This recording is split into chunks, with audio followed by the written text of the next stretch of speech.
I've come out here to nature to talk about recovery and what a recovery lifestyle looks like. So, and I thought there's no better place than nature to talk about that.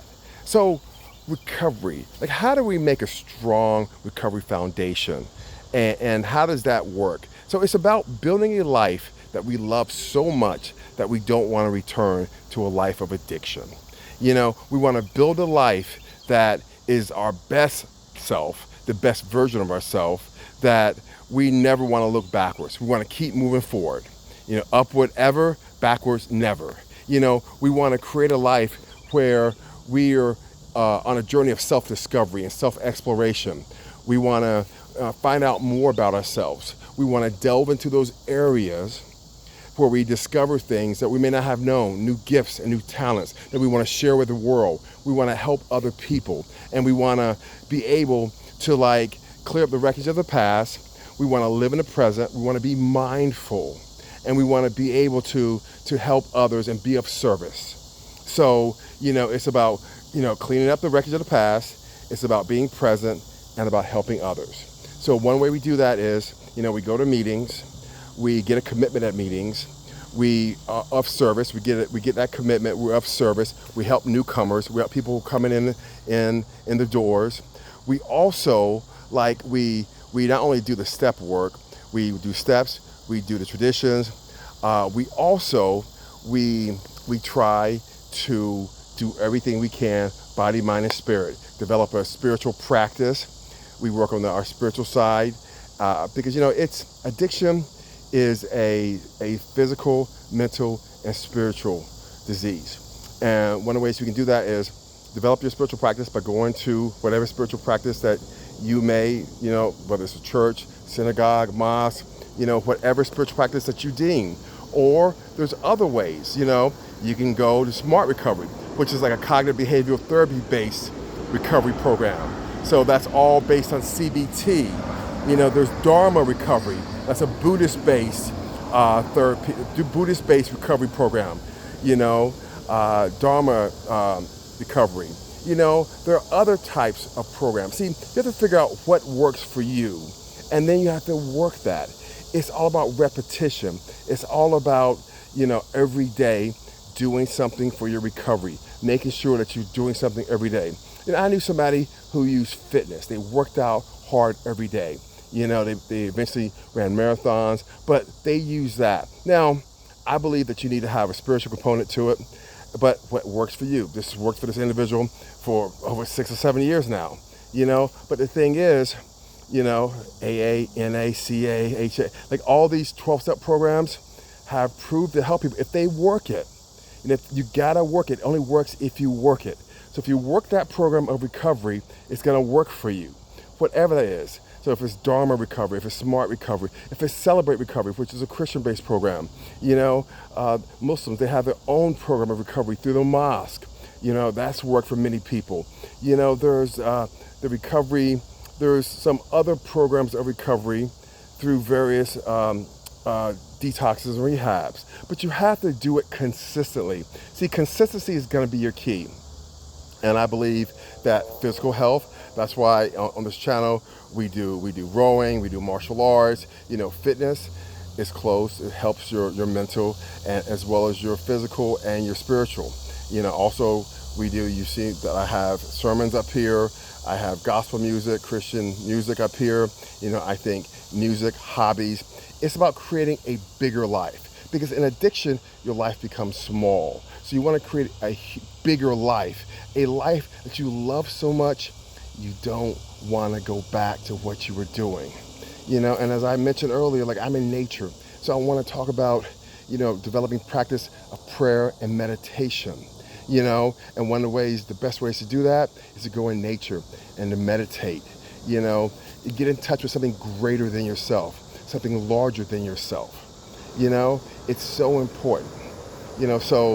As I said before, my name is Drew, and I'm a New York State certified addiction recovery coach and recovery care advocate. And I do these every day. I put something out every day, and I want to make sure that I try to help you maintain your sobriety, whether you're in long-term recovery or whether you're new to this, because we all need a little help along the way. And whether you've been in this for a while and maybe you need a little more motivation, inspiration, or maybe you've just started your recovery journey. And there are people up here who leave comments who provide wisdom, and they've got many years of recovery. And that's the great thing about this, because look, no one knows it all, and we're all trying to figure it out along the way. Like they say, get a home group, because if you don't have a home group, you're undomiciled, like you're homeless. And the thing about it is, we all should have a place where we go where people know us, and it's like, hey, I know you, and like you haven't gone to a meeting in a while. Like, hey, what's going on? Maybe they call you up. So you should have a group that you go to every week. Like in early recovery, you should go to a meeting every day. They just say 90 and 90 meetings in 90 days. Get in the habit of going to meetings. Get a sponsor. A sponsor is somebody with, a year or more of clean time, sobriety, who has gone through the 12 steps and 12 traditions, who can take you through this, who can help you, who's just gone through the program. That's not somebody who's necessarily a friend, but somebody who can guide you through it. It's like a Sherpa. You can climb the Himalayas, you need a Sherpa, somebody who can take you, somebody who's gone through it before. As I always say, like if you've been in combat and somebody's gone through a minefield and they've stepped this way, that way, and this way, you want to imitate them. You want to imitate where they step so you don't get your legs blown off. Same thing in recovery. You want to, take the suggestions, call people in recovery every day, call 3 people every day, call somebody else who are in recovery. You can talk about your issues, have a home group. Pain shared is pain lessened. You have people you talk to each and every day in recovery. Like I said, I can't stress this enough. Nature, taking walks, exercise, like I said, fitness, yoga, working out, martial arts. Martial arts is my thing. Rowing. A friend of mine up here, he has a golf channel. Golfing. Doing something that combines mental and physical. Doing something that will not only build you up physically, but mentally. Developing a spiritual practice. Physical, mental, spiritual. Being able to give back, volunteerism, service, being of service. One person asked me, they had low self-esteem. They said, how do I build self-esteem? By doing esteemable things, helping other people, helping someone else along the way. It gets your mind off yourself. One of the big things is ego. Ego, somebody said it stands for edging God out. We can edge God out of our lives, but we don't want to do that. We want to have our higher power close to us.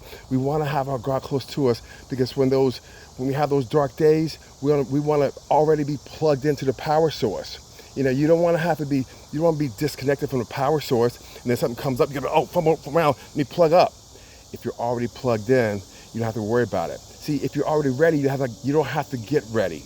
So these are just some suggestions along the way. It's like, people who have already made it through have given these suggestions many times before. Keep it simple. Meeting makers make it. Like each and every day, do something for your recovery. Read some literature. Talk to somebody else in recovery. Do something, do something physical. Work out, exercise. Get your brain functioning. Doing these type of things. But they say move a muscle, change a thought. You're having some thoughts in your head that you don't like, go work out. That's the best way. Move a muscle, change a thought. One of the things I love.